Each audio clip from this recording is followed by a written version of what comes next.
Thank you.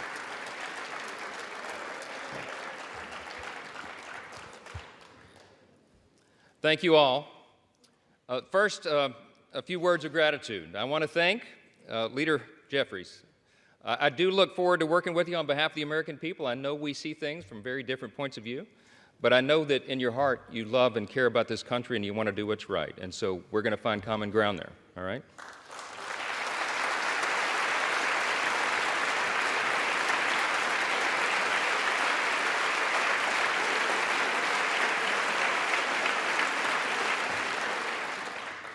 I want to express my great thanks for our Speaker Emeritus, Kevin McCarthy.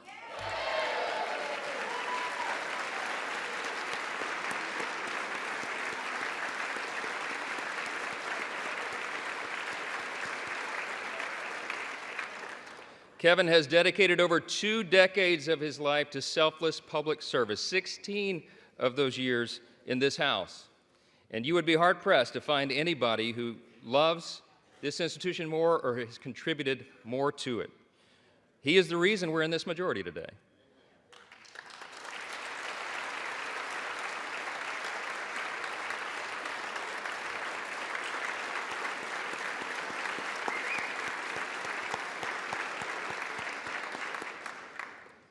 His impact can never be overstated, and I want to thank him for his leadership, his friendship, and the selfless sacrifice that you and Judy have made for so many years. You helped build it, Kevin, and we owe you a great debt of gratitude. I want to thank the dedicated and overworked staff of this beleaguered House.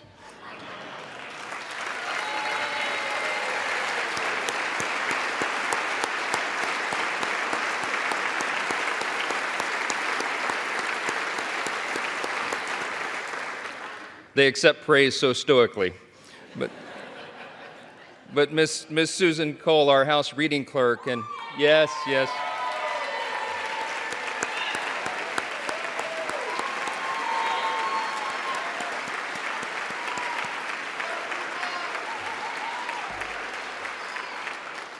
Listen, all the clerks and all the staff, you know, they're terribly overworked. This has been a grueling process, but they have served an integral role in keeping our republic, and we thank them for that service. I know we all do. I want to thank my dedicated wife of almost 25 years, Kelly. She's not here. We couldn't get a flight in time. This happened sort of suddenly. But we're going to celebrate soon. She spent the last couple of weeks on her knees in prayer to the Lord, and she's a little worn out. We all are. I want to thank our children, Michael and Hannah and Abby and Jack and Will. All of our children sacrifice. All of them do, and we know that. And there's not a lot of perks to being a member of Congress's kid, right? And so I want to thank all of your families as well for what they endure and what they've had to endure for the last few weeks. We've been here a while. Yeah.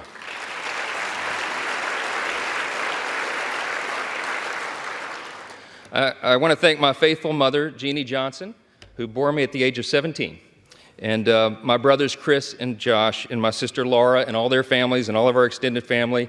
In Louisiana, family's a big deal, and we got a bunch of them. I especially want to thank all the extraordinary people of the great state of Louisiana. We have never had a Speaker of the House hail from our state, and so they've been lifting us up. I thank the people of Louisiana for the opportunity to serve you in Congress, and I'm humbled by your continuous support. We will make you proud.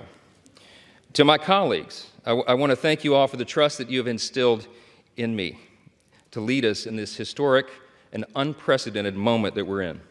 The challenge before us is great, but the time for action is now, and I will not let you down.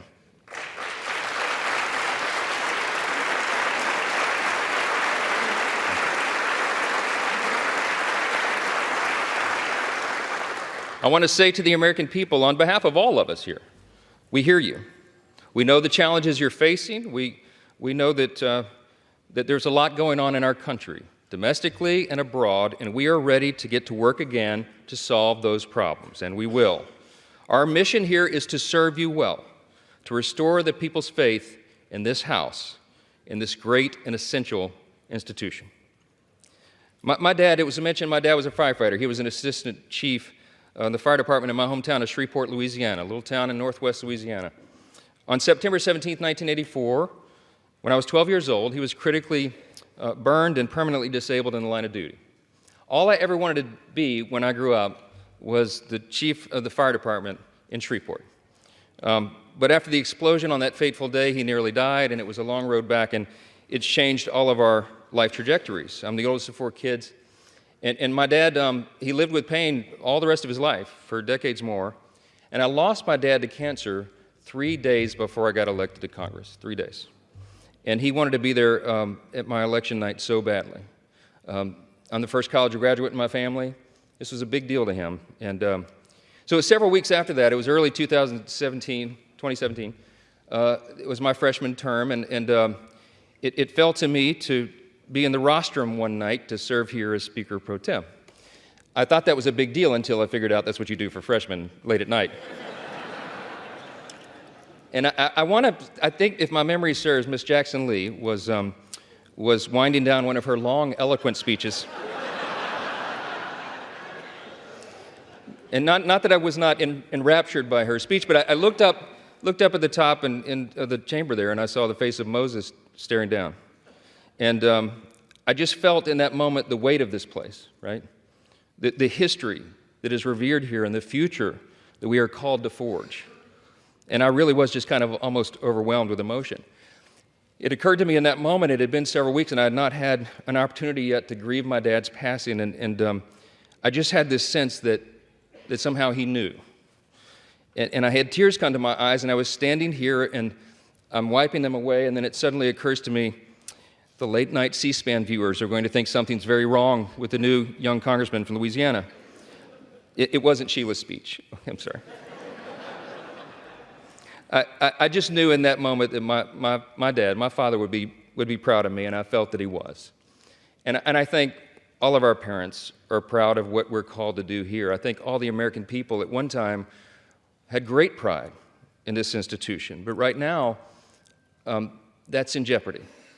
And we have a challenge before us right now to rebuild and restore that trust.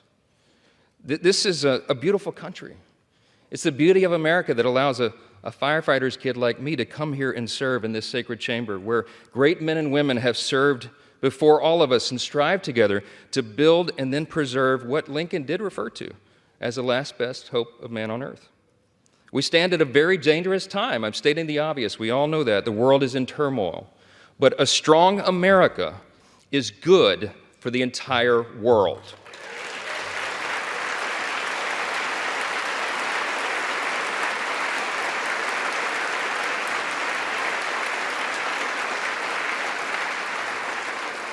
We are the beacon of freedom, and we must preserve this grand experiment in self-governance. It still is. We're only 247 years into this grand experiment. We don't know how long it will last, but we do know that the founders told us to take good care of it.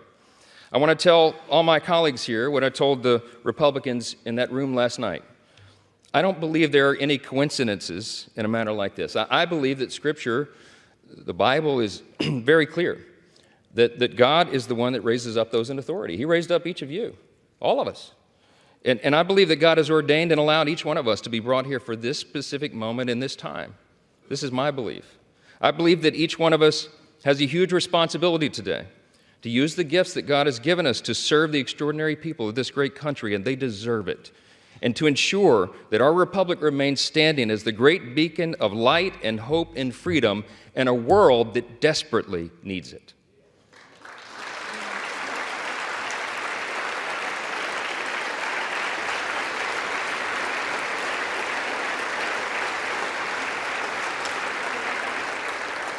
It was in 1962 that our national motto, "In God We Trust," was adorned above this rostrum.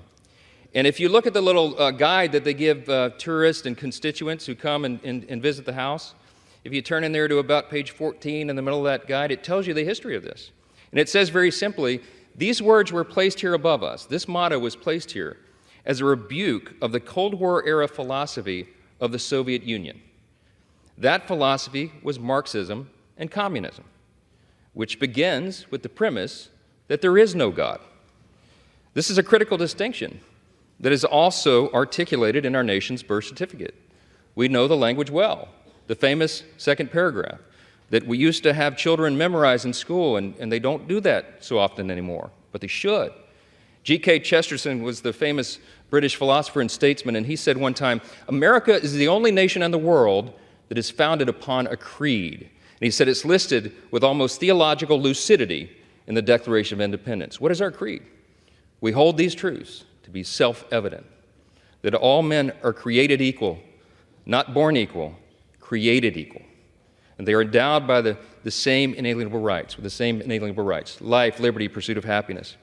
That is the creed that has animated our nation since its founding, that has made us the great nation that we are. And we're in a time of extraordinary crisis right now. And the world needs us to be strong. They need us to remember our creed and our admonition. Turmoil and violence have rocked the Middle East and Eastern Europe. We all know it. And tensions continue to build in the Indo-Pacific. The country demands strong leadership of this body, and we must not waver. Our nation's greatest ally in the Middle East is under attack.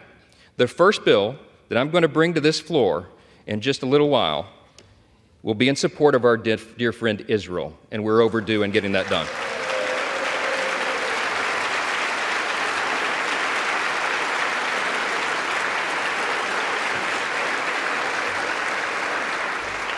We're going to show not only Israel, but the entire world, that the barbarism of Hamas that we have all seen play out on our television screens is wretched and wrong, and we are going to stand for the good in that conflict.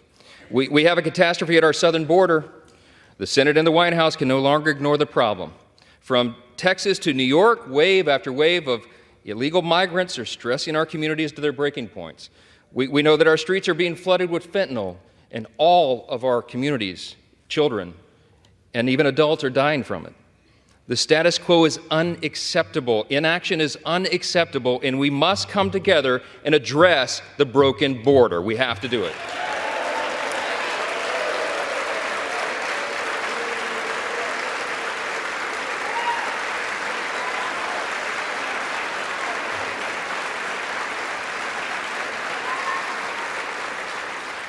The skyrocketing cost of living is unsustainable, and Americans should not have to worry about how they're going to feed their family every week because they can't afford their groceries anymore.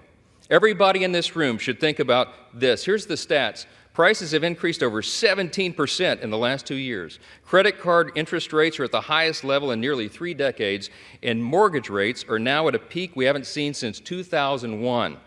We have to bring relief to the American people by reining in federal spending and bringing down inflation.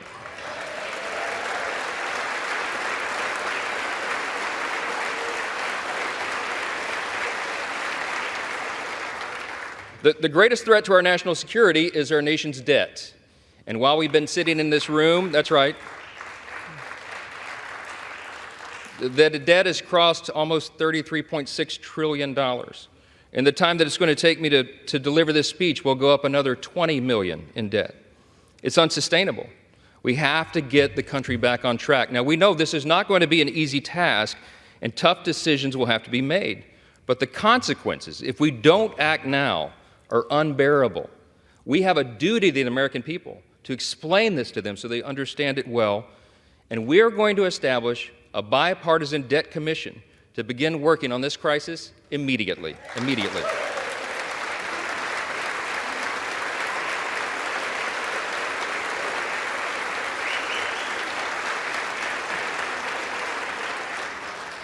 We all know that we also live in a time of bitter partisanship. It was noted, and it's been on display here today, right? When our people are losing their faith in government, when they're losing sight of the principles that made us the greatest nation in the history of the world, I think we got to be mindful of that. We're going to fight. We're going to fight vigorously over our core principles because they're at odds a lot of times now in this modern era. We have to sacrifice sometimes our preferences because that's what's necessary in a legislative body. But we will defend our core principles to the end. In his farewell address, thank you. In his farewell address, President Reagan explained the secret of his rapport with people. And I like to paraphrase his explanation all the time. He said, they call me the great communicator, but I really wasn't that. He said, I was just communicating great things. and they're the same great things that have guided our nation since its founding. What are those great things? I call them the 7 core principles of American conservatism, but let me concede to you all, I think it's really quintessentially the core principles of our nation. I boil them down to individual freedom, limited government, the rule of law, peace through strength, fiscal responsibility, free markets, and human dignity. Those are the foundations that made us the extraordinary nation that we are. And you and I today are the stewards of those principles. The things that have made us the freest, most powerful, most successful nation in the history of the world. The things that have made us truly exceptional. In this time of great crisis, it is our duty to work together, as previous generations of great leaders have, to face these great challenges and solve these great problems. I will conclude with this. The job of the Speaker of the House is to serve the whole body, and I will. But I've made a commitment to my colleagues here that this Speaker's office is going to be known for decentralizing the power here.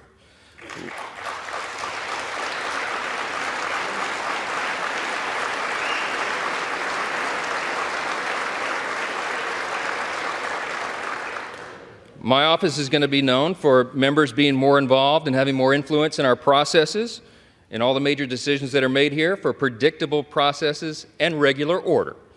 We owe that to the people. That's right.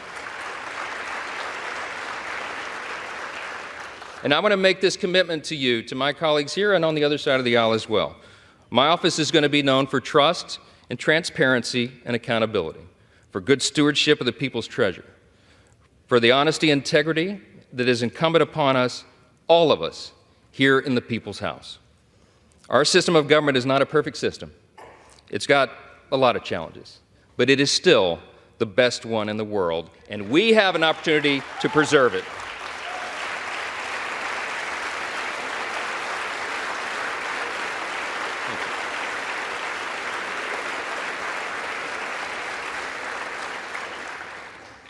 Last thing I'm going to say is a message to the rest of the world. They have been watching this drama play out for a few weeks. We've learned a lot of lessons, but you know what? Through adversity, it makes you stronger. And we want our allies around the world to know that this body of lawmakers is reporting again to our duty stations. Let the enemies of freedom around the world hear us loud and clear. The People's House is back in business.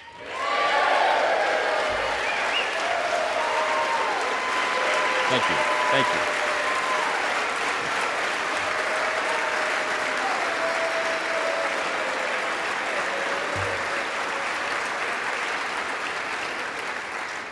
We will do our duty here. We will serve you well. We will govern well, and we'll make you proud in this institution again. We're going to fight every day to make sure that is true. I look forward to the days ahead. I genuinely believe in my heart that the best days of America are still ahead of us. God bless you, and God bless the United States of America. Thank you.